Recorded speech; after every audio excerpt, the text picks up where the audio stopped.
Shalom jemaat Tuhan yang saya kasihi, dalam episode kali ini kita belajar satu topik firman Tuhan yang saya beri judul adalah dua jenis pengadilan kekal. Dua jenis pengadilan kekal.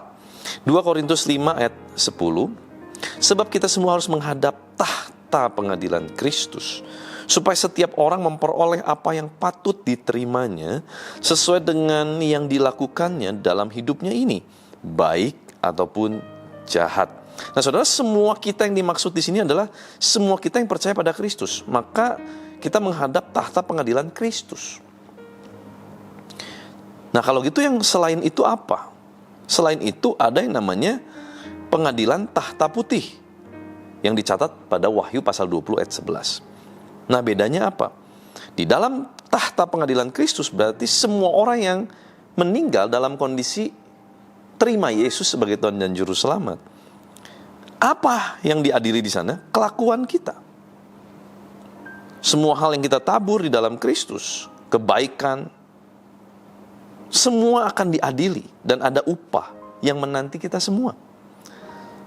Sebab di dalam Kristus semua hal yang baik yang kita lakukan itu dicatat, diperhitungkan.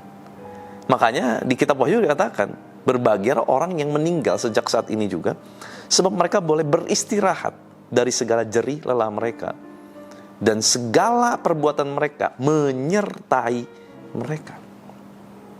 Jadi jelas bahwa kita orang-orang yang sudah terima Yesus sebagai Tuhan dan Juru Selamat, kita nggak akan mengalami yang namanya pengadilan tahta putih. Kita akan mengalami yang namanya pengadilan Kristus, tahta pengadilan Kristus. Sebab kita percaya kepada Kristus Sang Mesias. Nah, kalau gitu apa yang terjadi pada pengadilan tahta putih? Wahyu 20 ayat 11. Yang diadili adalah semua orang yang sudah mati di luar Kristus. Pengadilan bagi mereka yang gak percaya Yesus. Di sana dibuka semua kitab-kitab yang dipercaya oleh orang-orang yang sudah mati itu. Dan mereka akan terima hukuman kekal. Dan apa yang mereka lakukan akan menjadi bahan penimbang mereka, berat ringannya hukuman mereka, tapi sudah pasti dihukum, sebab tidak ada jalan keselamatan selain melalui Tuhan Yesus Kristus. Kita harus ngerti ini. Dan bagi kita yang sudah terima Yesus, kita nggak usah pusing lagi tentang wah masuk surga nggak. Sudah pasti terima Yesus masuk surga. Tetapi yang kita harus pusingin apa? Setelah kita terima Yesus, kita harus melakukan kebenaran. Bukti bahwa kita adalah orang-orang yang terima anugerah keselamatan, hidup kita akan hidup di dalam kebenaran.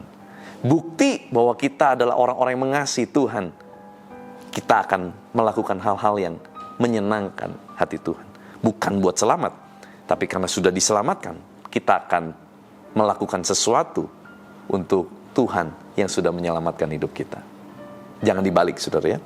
Nah, saudara, orang-orang yang meninggal di dalam Kristus, di mana belum terjadi yang namanya Yerusalem baru atau yang disebut dengan surga, maka mereka akan diam di tempat penantian, yaitu Firdaus.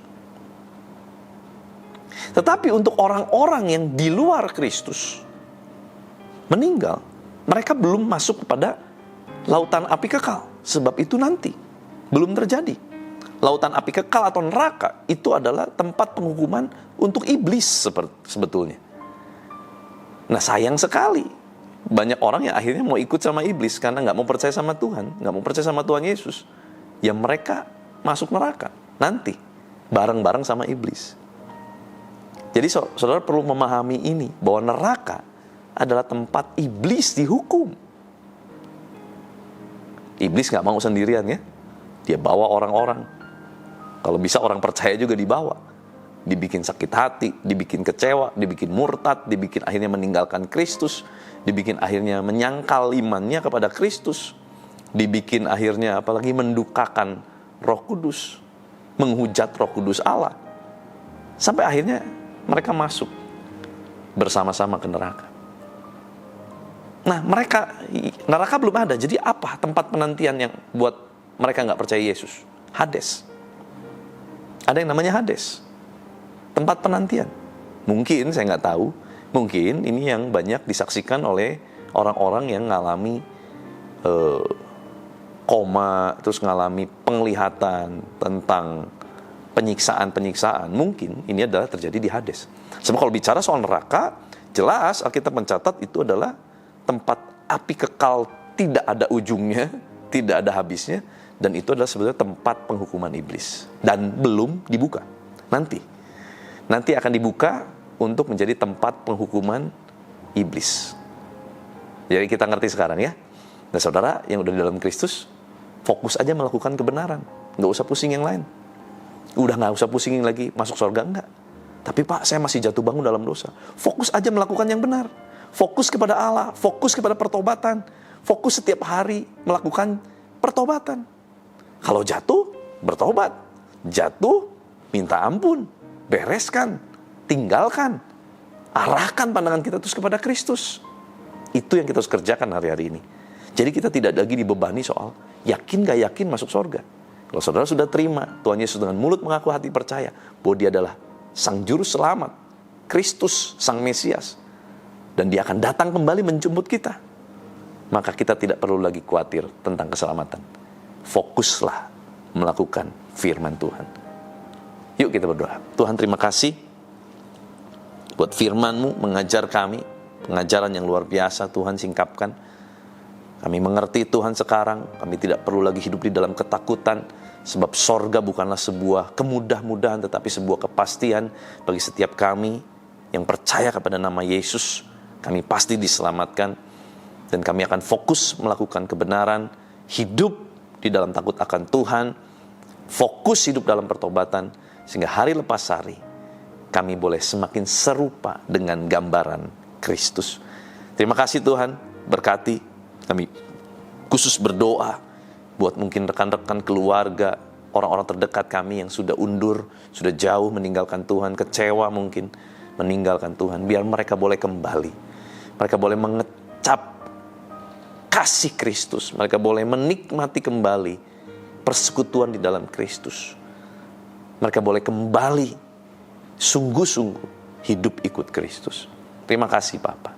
Berkati seluruh anak-Mu, seluruh kegiatan mereka sepanjang hari ini. Berkati kesehatan mereka, berkati karir kehidupan, iman mereka, perjodohan mereka, studi mereka, apapun yang mereka kerjakan. Jadikan mereka berhasil ya Tuhan. Terima kasih Bapa. Biar kuasa kehidupan dan kuasa kebangkitan Kristus mengalir memerintah atas setiap kami di dalam nama Tuhan Yesus Kristus. Haleluya. Sama-sama kita katakan amin. Tuhan Yesus memberkati.